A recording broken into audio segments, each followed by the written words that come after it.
All right, here we go. Episode 3 of the Hookin' with Hula podcast. And let's get right into it. How's Delavan fishing right now?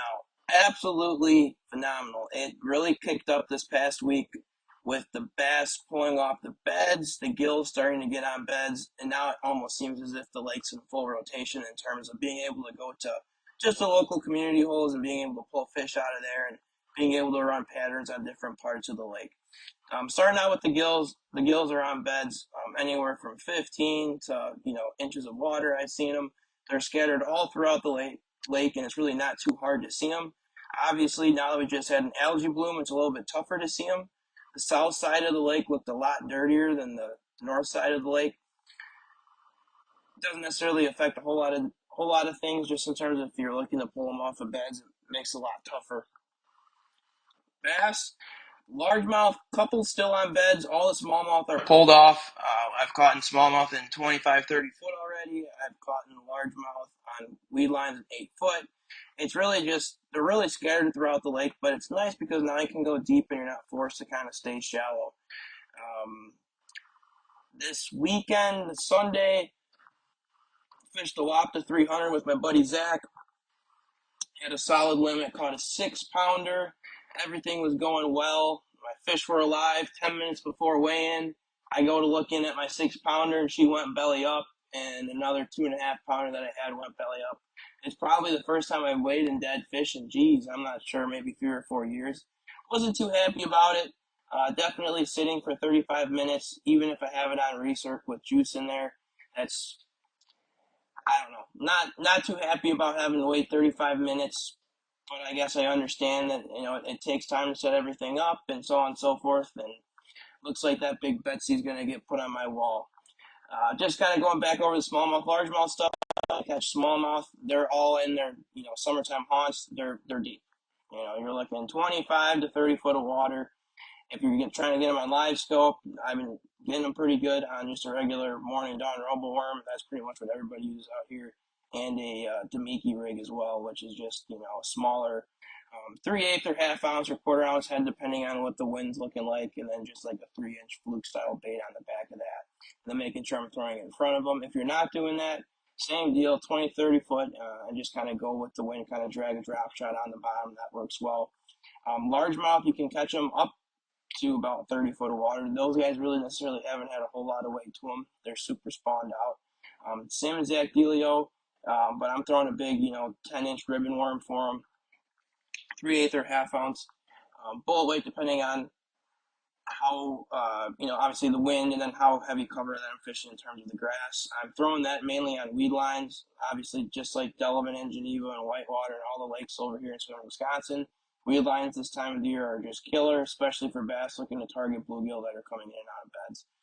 If you do see bluegill beds, cast a Senko at them or throw a chatterbait in them, odds are there's a bass hanging out by those bluegill beds and you'll get one to bite. That's what we were able to figure out with that. But kind of going back to the tournament, we ended up at winning we had 1586, but if those fish weren't dead, we would have had 16 pounds. That would have put us in 6th or 7th, would have nabbed us a little $400 lunch money check, and that would have been nice to add on. We also got big bass, which was $400. That was sweet, and hopefully that stays, because if that ends up staying, I'll get an extra $1,500 at the end of the year.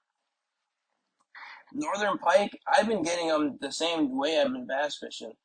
I've just been getting them on weed lines, just throwing big 5-inch Kitex or the 3.8-inch Kitex on just a quarter ounce or 3/8 ounce. Kalen's googly eye jig head, we saw those at Lakeside. They work. They got a big gaff on them, a little bit of a bigger bend, and I feel like I keep a lot of more fish pinned with that, especially since when they kind of eat it, sometimes they get that whole swim bait kind of balled up and it messes up how they get it, and then you lose them on the side of the boat. Story of my life. I feel like a lot of fishermen have that problem. Crappie, couldn't tell you. I don't even know if they ever came in to spawn or not, or what they're doing. I don't know. At this point, I've given up on the crappies, but I'll keep working, trying to figure out, if there even is any crappie in Delavan. I couldn't tell you. And then muskies, I haven't heard anything this week. I haven't seen any. I don't necessarily know if Delavan even has any muskie over 30 inches, but earlier this spring I did see one, so hopefully by fall this year we'll be able to get one. Switching gears, Geneva, smallmouth are off beds. They're roaming everywhere. Pretty much if you go anywhere near the Narrows and you just drag something on the bottom, like a tube or a drop shot, you'll catch them, but they're really hard, skittish, because they've been on bed what seems like for almost 3 weeks. Largemouth, they're pulling up to spawn. This is probably the second and last wave of fish of the largemouth that are there.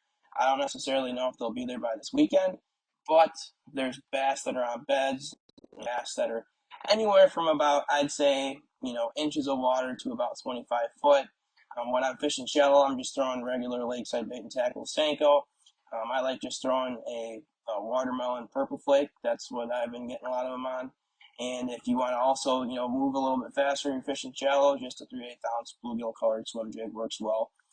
Pair it up with not a, what the hell does Crush City make some?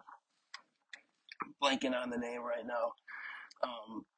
But, oh yeah, freeloader. Yeah, so I just throw a freeloader on the back of that and kind of slim it through there, and it gives it a little bit of a different profile. It kind of slips through the grass and whatnot a little bit nicer since it's got that, straight and it's got a, blue tail on the back of that. Northern pike, I haven't changed anything up. I'm still throwing that chartreuse and white spinnerbait, 8 to 12 feet. Find grass, find a weed line, you will catch them. Walleye again, not a walleye guy. I haven't really caught any walleyes on accident at all. But oh yeah, speaking of which, on Delvin, I've caught a couple up shallow throwing a Senko. I read some article that they come up shallow to spawn, and not to spawn, not done spawning, and you can get a couple here and there. And then gills, same deal. They're starting to pull up on beds.